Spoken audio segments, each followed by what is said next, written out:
আসসালামু আলাইকুম ওয়া রাহমাতুল্লাহি ওয়া বারাকাতুহু। সবাই কেমন আছেন? আশা করছি কাছে কিংবা দূরে, দেশ অথবা দেশের বাইরে, যে যেখান থেকে আজকে আমার ভিডিওটি দেখছেন, সবাই অনেক অনেক বেশি ভালো আছেন।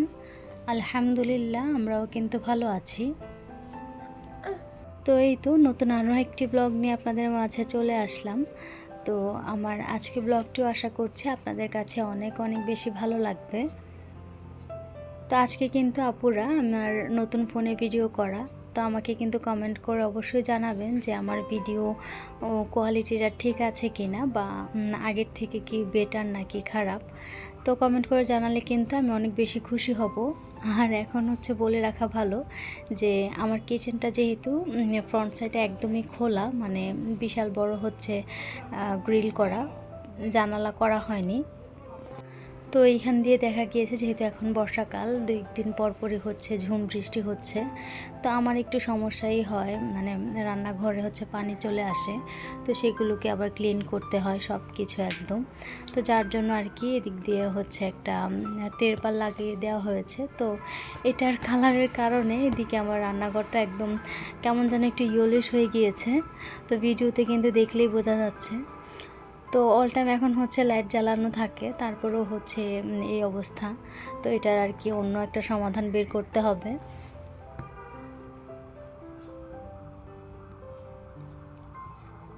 তো যেহেতু কুরবানির ঈদ চলে এসেছে, তো মাংস রান্নাবান্না অনেক কিছুই তো মানে আগে থেকে গুছিয়ে রাখতে হয়।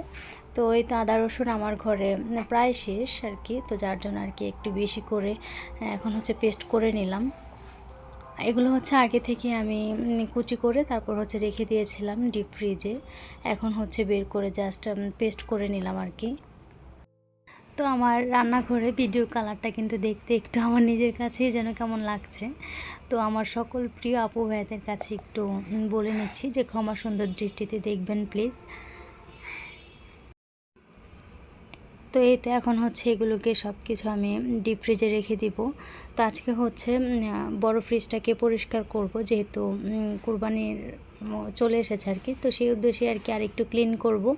তো কিছুদিন আগেই, বেশি দিন হয়নি, 1 মাস কি 1.5 মাসের মতো হবে আর কি, আমি ডিপ ক্লিন করেছিলাম ফ্রিজটাকে। তো তারপরেও হচ্ছে মনে হচ্ছিল যে যেহেতু ঈদ এসেছে, তো আর একটু ভালো করে ক্লিন করলে ভালো হবে আর কি। আর ওই ফ্রিজের যত যা কিছু আছে সব কিছু হচ্ছে আমি এইটাতে নিয়ে এসেছি, বড় যে ডিপটাতে, ছোটোটা থেকে। আর ওইটা একদম ফাঁকা করে দিয়েছি যেন মাংসগুলো আর কি সুন্দরভাবে রাখা যায়। শুধু ওইটাতে আমি মাছ মাংসই তো রাখি, বড় ডিপে রাখি না আর কি। তো যার জন্য আর কি ওটা একদম ক্লিন করব আজকে। তো আজকে কাজের ঝামেলাটা একটু বেশি। এর মধ্যে হচ্ছে আজকে কাঁচা কাঁঠালও রান্না করব। তো শুরুতেই তো দেখলেন আমার বাবা মা হচ্ছে এগুলো দুজন মিলে কাটছিল আর কি। বাবা হচ্ছে কেটে পিস করে দিয়েছে, পরে মা আর কি এটা নিজের সাইজ মতো কেটে নিয়েছে। তো আমি হচ্ছে তারপর সব কিছু পরিষ্কার করে ধুয়ে এখন হলুদ আর লবণ দিয়ে সেদ্ধ বসিয়ে দিয়েছি। এতগুলো তো আর একসাথে রান্না করব না, যেহেতু 2টা কাঁঠাল কাটা হয়েছে। তো একসাথে সেদ্ধ করে তারপর হচ্ছে আবারও ডিপ ফ্রিজে সংরক্ষণ করব আর কি, যখন হচ্ছে সবজি খেতে ইচ্ছে করবে তখন নামিয়ে জাস্ট রান্না করে নিলেই হবে। তো এখন হচ্ছে আমি কাঁঠালটাকে রান্না করে নিব, এক এক করে তো সব কিছু করে নিচ্ছি। তো কাঁঠালটাকে একটু মাংসের মতো করে ভালো করে মশলা দিয়ে কষিয়ে তারপর রান্না করলে কিন্তু খেতে খুব বেশি মজা লাগে। আর শুধু কিন্তু কাঁঠাল রান্না করলেই হবে না, তার সাথে কিন্তু হরেক রকমের সবজি দিতে হয়, না হলে আমার কাছে মনে হয় যে বেশি একটা ভালো লাগে না আর কি। তো আমি এই তো সব কিছু দিয়ে সুন্দর করে আগে মশলাটাকে কষিয়ে নিচ্ছি, তারপর হচ্ছে মুগ ডাল দেব। তো তারপর ডালটাকেও ভালো করে কষিয়ে নেব। আর সাইড থেকে কিন্তু আমার বুড়ির আওয়াজ শুনতে পাচ্ছেন কিনা আমি জানি না, সে কিন্তু টুকটুক করে খেলছে আর হচ্ছে না আওয়াজ করছে। সে কিন্তু আমার পাশেই বসে আছে। তো যাই হোক, ডালটাকে কষিয়ে তারপর হচ্ছে আমি এখানে অনেক ধরনের সবজি কেটে নিয়েছি, তো সেগুলো দিয়ে দিলাম আর কি। মা কেটেছে, তো কি কি দিয়েছে এখন আমার বেশি একটা খেয়াল নেই।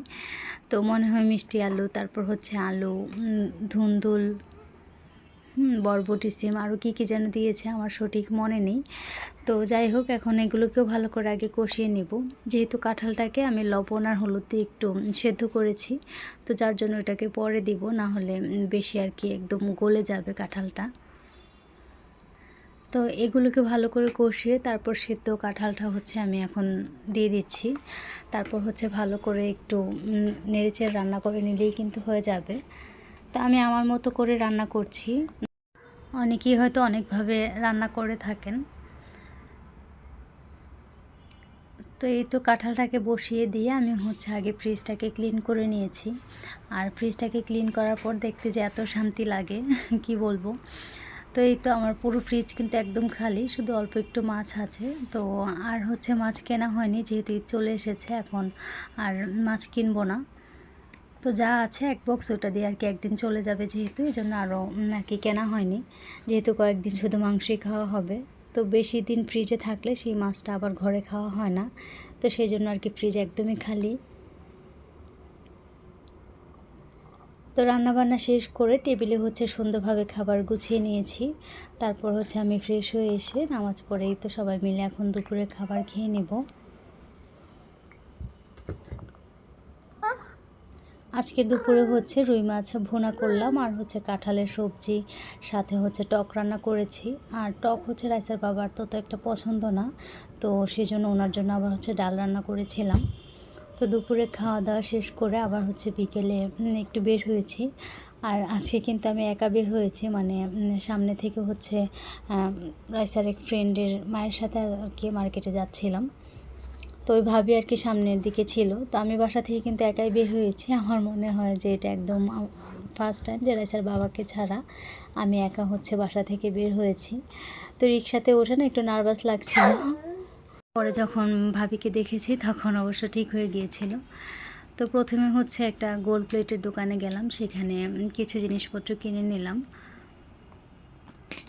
তো ভাবিও হচ্ছে সেখানে আর কি অনেক জিনিসপত্র দেখছিল, যে উনি নিজের পছন্দ মতো কোনটা নেবে, তো সেটাই দেখছিল। সাথে হচ্ছে ভাইও ছিল, তো দুজন মিলে এখানে পছন্দ করছিল যে কি নিবে কি নিবে না। আর এখানে কালেকশন মোটামুটি ভালোই ছিল, আর পছন্দ হওয়ার মতো। তো এই তো বাসায় চলে এসেছি, আর এখন কি কি নিলাম সেটা একটু আপনাদের সাথে শেয়ার করি।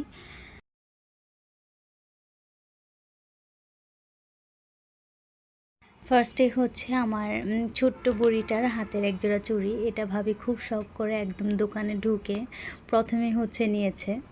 আর এই তো ছোট্ট কিউট একটা হচ্ছে রিং, যদিও বাবুর হাতে একটু লুজ হয়, তারপরে হচ্ছে উনি শখ করে প্রথমে বললাম না একদম দোকানে ঢুকেই হচ্ছে ফার্স্ট বাবুর এই চুড়ি আর আংটিটা কিনেছে, খুব শখ করে নিয়েছে। তো আর বললো যে ঈদের দিন পরে অবশ্যই কিন্তু আমাকে ছবি দিবেন যে বাবুকে কেমন লাগছে। তার হচ্ছে চোকারটা নিলাম, এটা শাড়ির সাথে বা ড্রেসের সাথেও পরা যাবে, যেহেতু আমি শাড়ি পরা হয় না, আমি শাড়ি ততটা কমফোর্টলি পরতে পারি না আর কি। তো তারপরও পছন্দ হয়েছে তাই আর কি নেওয়া। তো এই চোকারটার সাথে কিন্তু একটা কানের দুলও ছিল। তো এই হচ্ছে চুড়িটা নিলাম, এই চুড়িটা আমার অনেক বেশি পছন্দ হয়েছে, তো সেজন্য আর কি নেওয়া। তো এ পর্যন্ত এসেও যারা আমার ভিডিওটি এখনই দেখছেন, তো আশা করছি আমার ভিডিওটি আপনাদের কাছে ভালো লেগেছে। আর যদি ভালো লেগেই থাকে তাহলে প্লিজ ভিডিওতে একটা লাইক দিয়ে আমার চ্যানেলটাকে সাবস্ক্রাইব করে আমার পাশেই থাকবেন। আর যদি আমার ফেসবুক পেজ থেকে দেখে থাকেন তাহলে পেজটাকে ফলো করার অনুরোধ রইল। আরেকটা কিন্তু কানের দুলও নিয়েছিলাম, আমি যে ভিডিওতে দেখিয়েছিলাম দুইটা ছোট ছোট কানের দুল, তার মধ্য থেকে একটা নিয়েছিলাম আর কি। তো সেটা আমি অলরেডি কানে পরে আছি, যার জন্য আর শেয়ার করা হয়নি। আর হচ্ছে লাস্টলি হচ্ছে এই থ্রি পিসটা আমার এত বেশি পছন্দ হয়েছিল, তো এই থ্রি পিসটাও নেওয়া। তো আশা করছি আমার আজকের ব্লগটি আপনাদের কাছে ভালো লেগেছে। তো কমেন্ট করে জানাতে কিন্তু ভুলবেন না যে আমার ভিডিওটি আপনাদের কাছে কেমন লেগেছে। আর সবচেয়ে বড় কথা যেটা, ভিডিওর কোয়ালিটি ঠিক আছে কিনা সেটা কিন্তু আমাকে অবশ্যই জানাবেন। তো এই তো আজকের মতো আমার সকল প্রিয় আপু এবং ভাইদেরকে ঈদুল আজহার অনেক অনেক শুভেচ্ছা জানিয়ে আমার ভিডিওটি এখানেই শেষ করছি। দোয়া করি আমার সকল প্রিয় মুসলিম ভাই বোনদের ঈদ অনেক অনেক ভালো কাটুক, আর আপনারাও কিন্তু অবশ্যই আমার জন্য দোয়া করবেন। আর ইনশাআল্লাহ পরবর্তী ভিডিওতে দেখা হবে। ততক্ষণ পর্যন্ত সবাই অনেক বেশি ভালো থাকবেন আর আমাদের জন্য দোয়া করবেন। আল্লাহ হাফেজ। আসসালামু আলাইকুম।